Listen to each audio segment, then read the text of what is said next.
My passion for culinary arts began in my sophomore year in high school. Once I got into the classroom, I fell in love with everything I was preparing. I liked researching things, so it's just something that I just love to do. The Mystery Basket is about bringing together high school teams from all over the state of Texas. Give them an opportunity to compete and work as groups and to really hone their skills. Also, it's an opportunity for us to provide scholarships, training, and education for these students.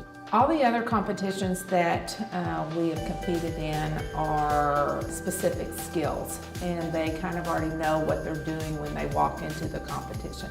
With this competition, with it being a mystery, it really draws into the fact of our students' love of food.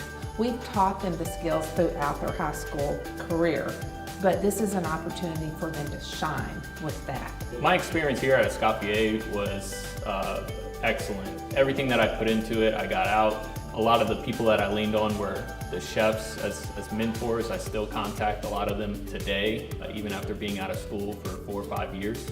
How it's helped me is just giving me the foundations and the basics that I needed to succeed, and then helping me understand what else is out there. It gave me something more to shoot for and strive for.